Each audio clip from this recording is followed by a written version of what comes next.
di Al-Bukhari nomor hadis 1477 tadi yang sudah antum tuliskan. Di hadis Muslim temukan nomor hadis 4582. Ya. Lihat kalimatnya. Oh, hati-hati ya, hati-hati dengan hadis ini. Innallaha kariha thalatha. Innallaha kariha thalatha. Saya tuliskan sebentar. Innallaha kariha thalatha. Thalathatan. Kariha. Fokus sebentar. Ingat, setiap ada kalimat diawali dengan kata inna atau anna, maka hukumnya sifatnya tegas. Ada ketegasan di sini. Ya. Kalau dalam bahasa bebasnya saya katakan sungguh tegas disampaikan. Ya, sungguh tegas disampaikan. Allah itu kariha, sangat benci, tidak menyukai. Biasanya kalimat hadis itu agak sedikit lembut. Innallaha la yuhibbu, la yuhibbu, la yuhibbu, tidak menyukai. Tapi di sini kalimatnya tidak menggunakan tidak menyukai. Langsung kalimat paradoksnya, lawan yang negatifnya, kariha. Ya. Antum senang mana dikatakan? Senang mana kedengarannya? Maaf ya untuk yang para ikhwan, antum senang mana menerimanya? Disebut tidak tampan atau disebut jelek? Saya ulang, senang mana? Disebut tidak tampan atau disebut jelek? Masya Allah. Baik, alhamdulillah. Dua-duanya tidak menyenangkan ya. Tapi kalimat pertama kan lebih sopan. Masya Allah, antum tuh makhluk yang luar biasa. Cuman sayang, nggak tampan aja gitu. Masya Allah. Yang kedua, antum jelek amat sih, si amat aja nggak jelek, misal gitu ya.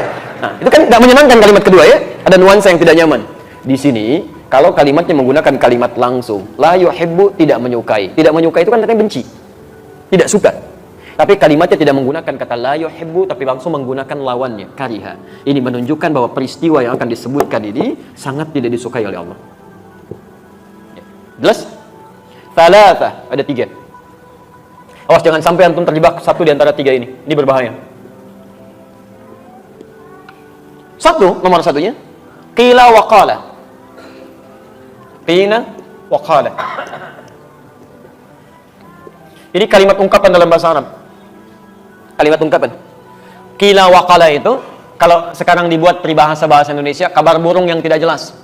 Katanya gitu. Ya. Nyaknya itu nggak tahu kemana. Ya. Ustaz, katanya kemarin nggak datang. Kata siapa? Ya katanya. Nyaknya siapa di situ? Itu nggak disukai. Karena menunjukkan pada sesuatu yang belum jelas. Ini langsung bertentangan dengan ayat Quran sekaligus. Quran surah 17 ayat 36. Ya. Lihat kalimatnya.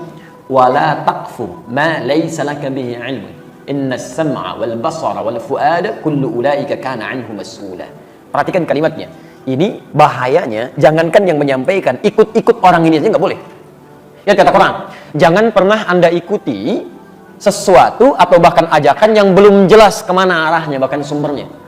Awas, hati-hati, jangan pernah diikuti. Walaupun dalam kalimat sederhana ya, misal, ikut yuk, kemana? Pokoknya ikut aja deh, nanti lihat. Itu kalau adab Quran nggak boleh diikuti. Nggak boleh, nggak usah pakai nggak boleh. Jangan diikuti. Ya. Kenapa? Karena antum belum bisa memastikan antum dibawa kemana. Bagaimana kalau diajak ke tempat bermaksiat, ke tempat yang tidak disukai oleh Allah Subhanahu Wa Taala? Ya. Ketika antum terjebak dalam kesalahan, menyalahi aturan Allah, berbuat fasik bahkan di situ, maka lihat kalimat ayatnya: Innas sam'a wal basara wal fuada. Telinga kamu akan ditanya, mata kamu akan ditanya, bahkan pikiran kita akan ditanya. Kalau kalimat bebasnya, akal kamu dikemanakan sampai kamu nggak tanya dulu? Telinga kamu dikemanakan sampai nggak dengar dulu perkataan dia? Mata kamu dikemanakan sampai nggak lihat dulu informasinya? Jelas di sini? Baik, maka yang pertama, Allah sangat tidak menyukai, sangat membenci hal-hal yang tidak jelas sifatnya. Qila wa qala. Kata si fulan, kata ini, kata itu, tapi tidak jelas dari mana sumbernya. Jelas di sini? Apalagi dibawa dalam nuansa agama, itu nggak boleh. Ya, nuansa syariat, itu ditinggalkan. Ya. Oke, 2, idha'atul mali. Idha'atul mali. Boros, menyia-nyiakan harta. Idha'atul mali. Idha'atul mali, atau di sini idha'atul mali, ya. Menyia-nyiakan harta. Insyaallah. Orang ingin mendapatkan setengah roti, rebutan dengan 16 orang itu.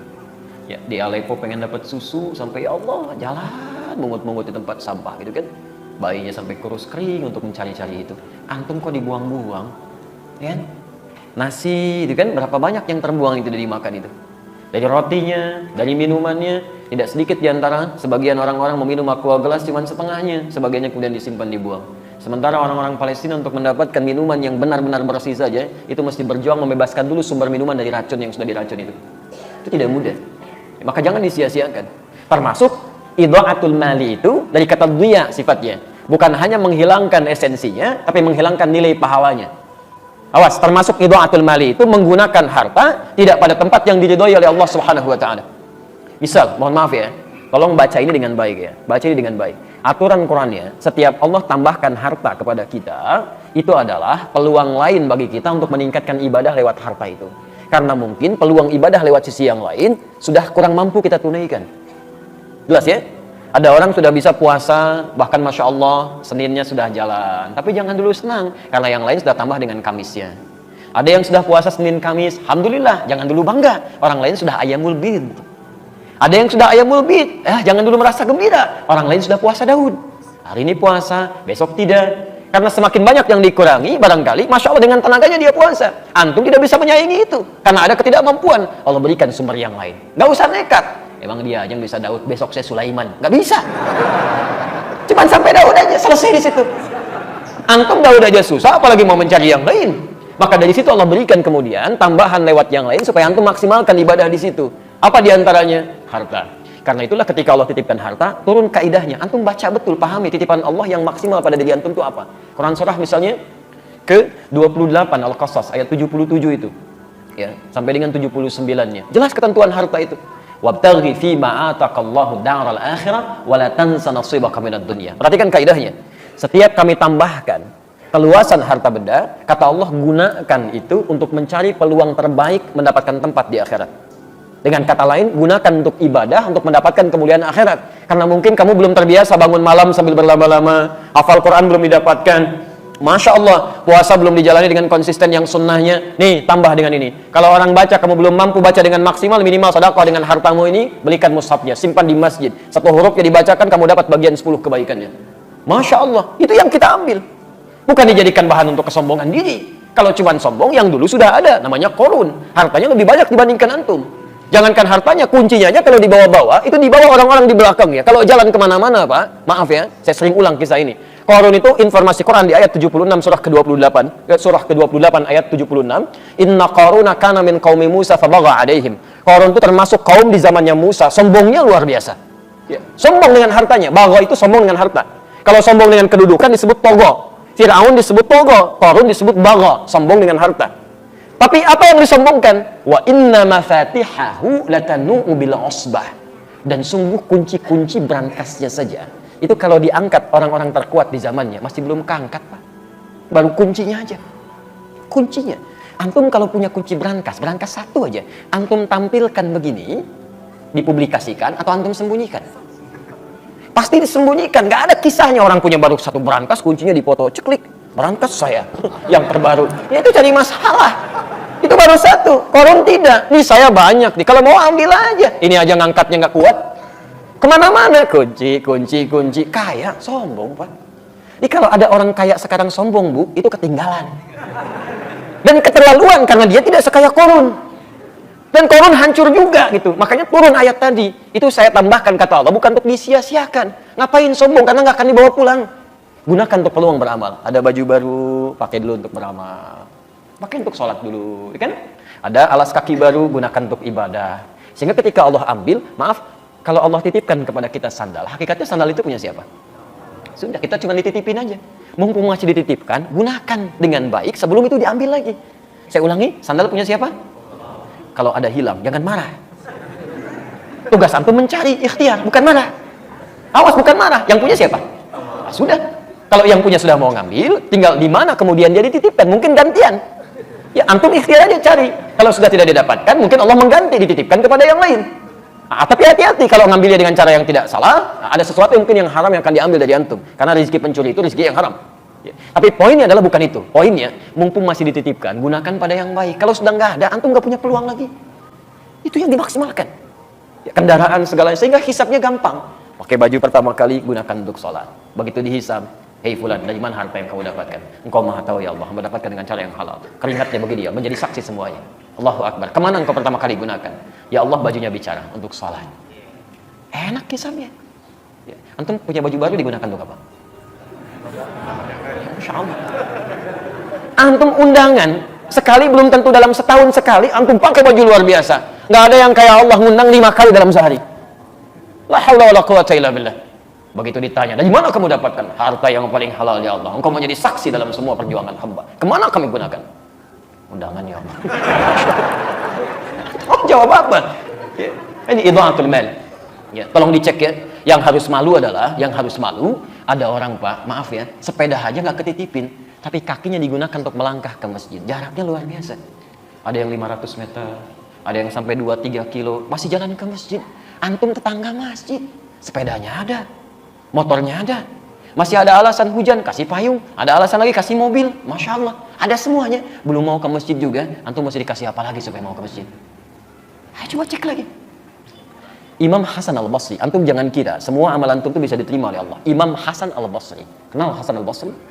Alhamdulillah. Alhamdulillah. Kita syukurilah, kalau kenal saya pulang. Kalau antum gak jelas siapa gitu kan. Baik, Hasan Al-Basri itu dikisahkan dalam kitab namanya Al-Hikayat wal Muhimmat. Itu Masya Allah. Beliau pernah tidur kemudian bermimpi mendengar suara. Ini nyata, beliau kisahkan sendiri. Mendengar suara yang memanggil beliau. Ya. Hei, ya Abdullah, kurang lebih demikian lima makna. Menurut kamu, amalan apa yang paling diterima oleh Allah? Beliau katakan, amalan saya yang beliau kira itu yang paling ikhlas. Saya pernah kerjakan ini. Kemudian mendengar suara, itu tidak diterima oleh Allah. Tidak diterima oleh Allah. Yang diterima oleh Allah, perhatikan, yang diterima oleh Allah ketika engkau bersedekah pada seekor lalat. Saat engkau menulis itu, jadi beliau pernah menulis, tiba-tiba lalat hinggap di penanya. Itu oleh beliau, oleh Hasan Al-Basri rahimahullahu ta'ala, didiamkan penanya untuk memberikan kesempatan pada lalat untuk mengambil rezekinya di pena itu. Tidak digerakkan supaya lalatnya tidak lari. Ketika didiamkan itulah beliau anggap itu amalan yang biasa-biasa saja. Ternyata dalam pandangan Allah betapa besar itu. Rahmat Allah diturunkan dalam kalimat itu. Jadi kita tidak tahu teman-teman sekalian, di mana amalan kita yang sudah kita anggap diterima oleh Allah itu. Menurut Allah amalan terkhusyuk kita belum tentu itu dapat penerimaan yang baik. Karena itu antum mesti berlomba. Begitu dapat titipan, gunakan yang baik, gunakan yang baik, gunakan yang baik. Jelas sampai sini? Baik. Yang ketiga, kathratus su'al. Kathratus su'al. Banyak bertanya, banyak bertanya, menanyakan pada sesuatu yang sudah jelas keterangannya. Kathratus su'al. Dan ini bisa menimbulkan masalah. Seperti umatnya Nabi Musa alaihissalam. Ya. Kalimatnya jelas, sembelih sapi, gak usah nanya, sapi banyak, malah ditanya. Sapi yang bagaimana ya? Warnanya apa? Warnanya kuning. Nyari lagi yang agak susah, nyari ke kuning-kuningan, safra gitu kan?